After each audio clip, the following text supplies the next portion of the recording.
Tadi Ustadz ada menyebut yang tak saya sebut tentang Gus Baha. Yang satu lagi kitab kuning berjalan namanya Kiai Haji Idrus Romli. Dari Syekh Zubair turun ke bawah ke Syekh Maimun Zubair yang dimakamkan di Ma'la. Dari Syekh Maimun terus turun ke Gus Baha. Saya tidak memasukkan beliau ke Quran atau ke fikih atau ke akhlak, karena kalau kita dengar kajiannya semua masuk, tafsirnya masuk, fikih syafi'inya masuk, lalu kemudian akhlak, kemudian sejarah, kemudian banyak mengutip dari Abu Hamid Al-Ghazali. Jadi kerinduan keinginan itu dari cerita, ada yang bercerita. Ramadan ini juga begitu, ada yang menceritakan ke kita, ada loh satu bulan namanya Ramadan yang di dalamnya begini-begini. Oleh sebab itu dari cerita inilah muncul keingintahuan, dari keingintahuan itu mencari-cari, setelah mencari penasaran, akhirnya bertemu, setelah bertemu berkasih sayang, rindu, maka menjaga kasih sayang.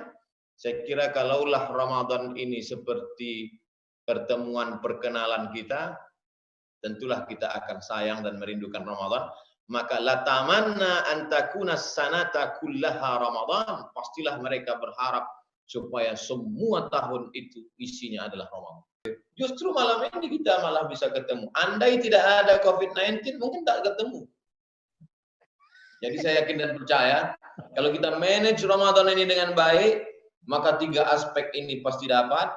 Aspek akidahnya, aspek fikih, sholat, zakat, puasa, hajinya, aspek akhlakul karimahnya, maka insya Allah iman, Islam, ihsan dapat, dan ilmu-ilmu yang sangat banyak, kesabaran, apalagi kalau rajin bisa ditulis, bisa disimpan filenya, direkam videonya, tanya jawabnya juga menjadi pelajaran bermakna.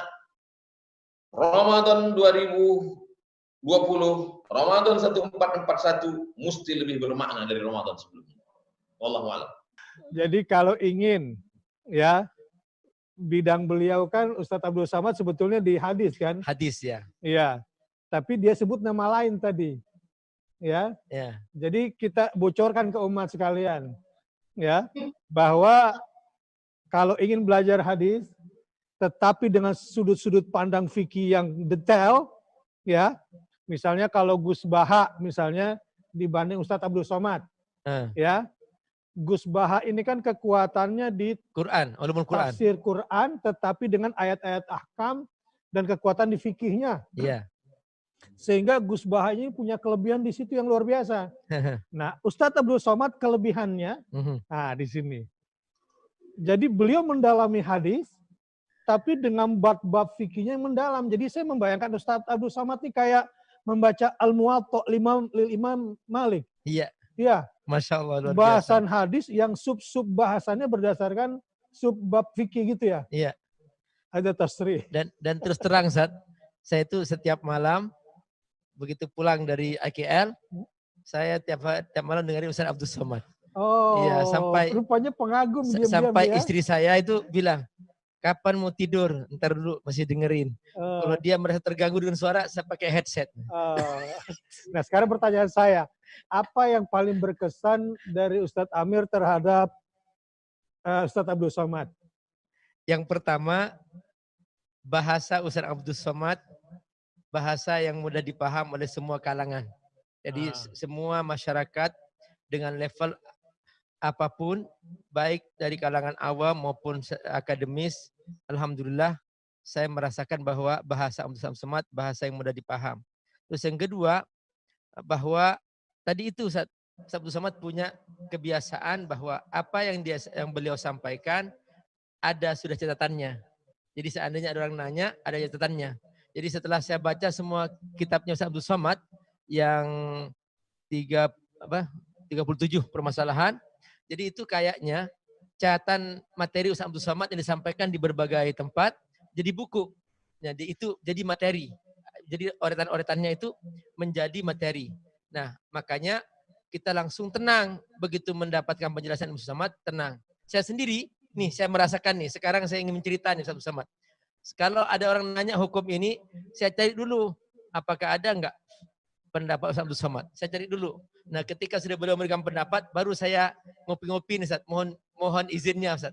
Dengan keredaan antum. Jika satu saat saya memberikan pendapat mirip-mirip dengan pendapat antum, yaitu ngopi dari pendapat antum Ustaz. Ya, semoga Allah berkahi insyaallah. Jazakumullah khairan. Jadi judulnya ini pendapat Imam Syafi'i, ya. Naqalahu Syekh Abdul Somad. Iya. Masya Allah, jazakumullah khairan, Allah barik fikum. Saya sedang diajarkan oleh dua orang guru ini bagaimana ilmu tawadhu, ilmu rendah hati.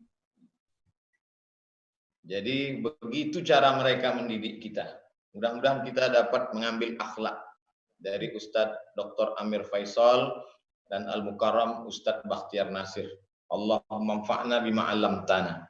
Tadi Ustadz Bakhtiar Nasir ada menyebut yang tak saya sebut tentang Gus Baha.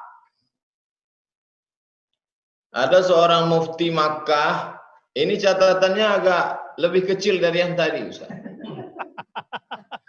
Mungkin karena nggak bisa keluar beli kertas lagi seperti kemarin. Yang besar-besar. Ada mufti Makkah namanya Syekh Ahmad Zaini Dahlan. Hampir semua sanad-sanad hadis, sanad fikih itu bermuara ke Syekh Zaini Dahlan. Lalu kemudian turun ke bawah, itulah Syekh Bakri Syata, penulis kitab I'anatut Talibin. Lalu dari Syekh Bakri Syata turun ke bawah Syekh Mahfud At-Termasi. Termasi dari Tremas, Pacitan. Dari Syekh Mahfud At-Termasi turun ke bawah Syekh Faqih Mas Kumambang. Dari Kiai Haji Syekh Faqih Mas Kumambang yang mengambil sanad di Masjidil Haram dari Syekh Mahfuz, baru turun ke bawah ke Syekh Zubair.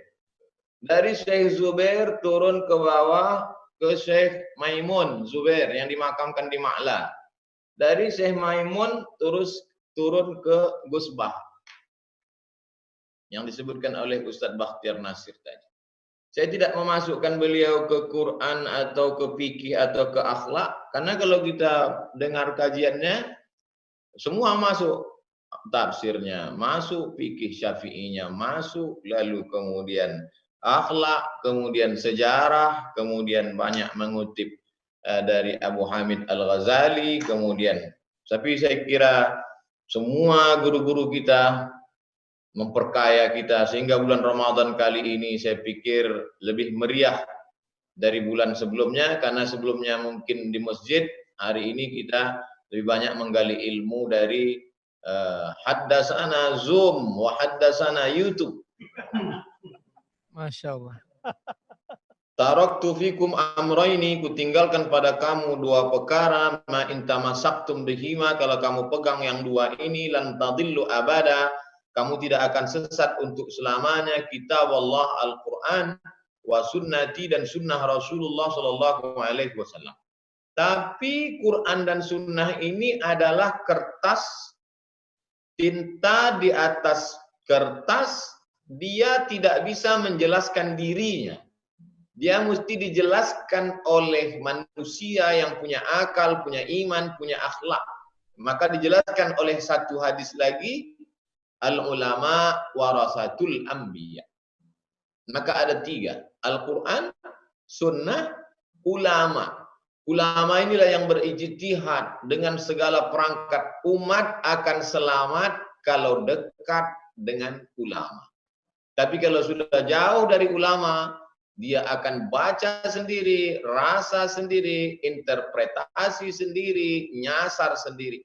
Maka bulan Ramadan bulan mendekatkan diri dengan ulama, bulan Ramadan bulan mendekatkan diri ke Quran dan Sunnah melalui pemahaman para ulama.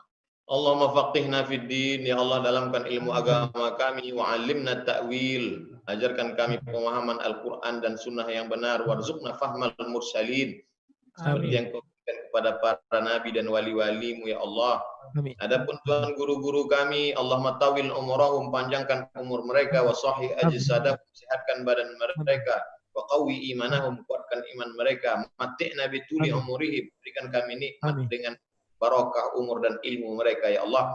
Allahumma dafa'na al-ghala wal waba wal fahsya wal riba wal zina. Selamatkan negeri kami dan negeri-negeri yang lain, saudara-saudara kami dari malapetaka, bil khusus wabah corona ini ya Allah. Wa sallallahu ala nabiyyina Muhammad wa ala alihi wa sahbihi wasallam walhamdulillahi rabbil alamin.